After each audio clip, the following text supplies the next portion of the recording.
लाख मतदान हे सांगताय घोळ सांगताय ईव्हीएमचं, 76 लाख मतदानामध्ये किती बीजेपीचे किंवा महायुतीचे उमेदवार निवडून आले असतील त्याचं काय कॅल्क्युलेशन आलं का समज? हे बघा, मी तेच म्हणतोय, जेव्हा इलेक्शन कमिशन आम्हाला म्हणतं की आमच्याकडे कोणताच डेटा नाहीये, तुम्ही जो प्रश्न विचारला त्याचा आम्ही अर्थ कसा काढणार किंवा ते संशोधन कसं करणार जर आम्हाला कोणीतरी आकडेवारी दिली तर?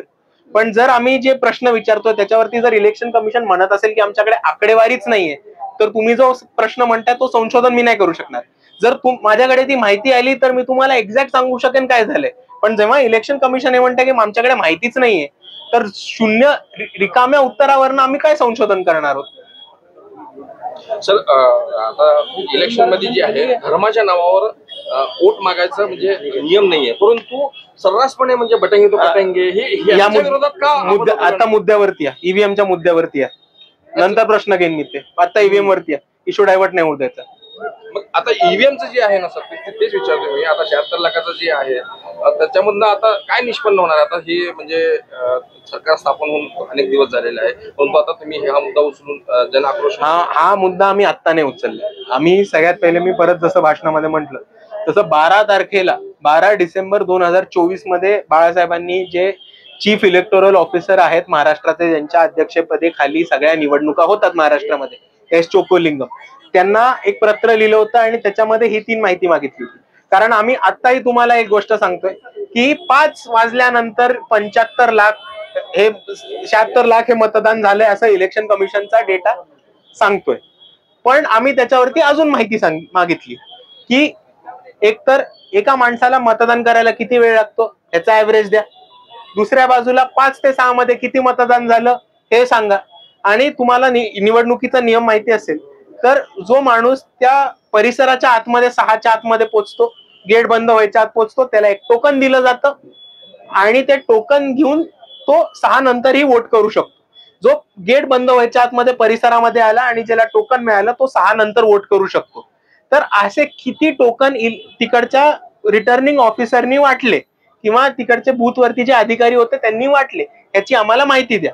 आता तुम्ही सोपा हिशोब करून सांगतो, एका माणसाला किती टाइम लागतो वोट करायला, 5 ते 6 मध्ये किती वोटिंग झालं आणि 6 नंतर किती टोकन वाटले, त्याच्यावरनं किती वोट झाले, ह्याच्यावरनं तुम्ही अंदाज बांधू शकता की हा 75 लाख खरा आकडा आहे की नाही, बरोबर?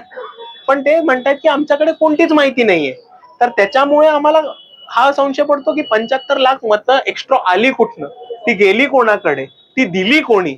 आणि जोपर्यंत हा खुलासा होत नाही तोपर्यंत तुम्ही असं कसं म्हणता की तुमची डेमोक्रेसी ही ट्रान्सपरंट आहे किंवा त्याच्यावरती विश्वास ठेवला पाहिजे? जर अशा घटना होत असतील तर प्रामुख्याने आम्ही म्हणू की इकडे चीटिंग होतीये आणि ही फसवणूक करून भाजपची सरकार आली. त्याच बाजूने आता बघितलं असेल तर मंचावरती मरकतवाडीचे सरपंच होते, मरकतवाडीच्या सरपंचांनी ओपन चॅलेंज दिला होता सरकारला की आम्ही बॅलेट पेपर वरती घेऊन दाखवतो आणि तुम्हाला सिद्ध करून दाखवतो की तुमचा जो निकाल आलाय तो 100% उलटा कसा लागलाय.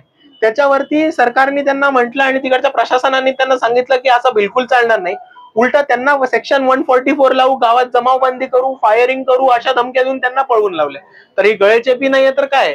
आणि ह्याच्यावरनं आम्ही म्हणतो की ठामपणे म्हणतो की याच्यामुळे आम्हाला वाटतं की चिटिंग झाली, गेम झालाय आणि हे सरकार जे आले ते फ्रॉडनी बसलेलं आहे. तुम्ही काँग्रेसला आव्हान करता तुमच्या लढ्यामध्ये या म्हणतात, काय त्यांच्याबरोबर काय म्हणजे? हे बघा, बाळासाहेब आंबेडकरांनी 16 जानेवारीला पत्र लिहिलं होतं मल्लिकार्जुन खरगेंना, जे अध्यक्ष आहेत. पण आता प्रॉब्लेम असा झालाय की त्यांचा अध्यक्ष असा मुखोटा म्हणून बसलेत तिकडे. खरे भूमिका ज्या आहेत त्या राहुल गांधी घेत आहेत आणि मल्लिकार्जुन खरगे काहीच बोलत नाहीत. तर खऱ्या अर्थाने आम्ही जेव्हा काँग्रेसच्या राष्ट्रीय अध्यक्षांना एक पत्र लिहितो त्यांना आम्ही त्यांच्याकडनं एक उत्तर तरी अपेक्षित ठेवतो. पण प्रॉब्लेम असा झालाय की मल्लिकार्जुन खरगेंना साईडला दाबून राहुल गांधींना एकतर्फा पक्ष चालवले असल्यामुळे बंधुप्रेम न्यूज चॅनलला लाईक, सबस्क्राईब व बेल आयकॉन दाबायला विसरू नका. धन्यवाद.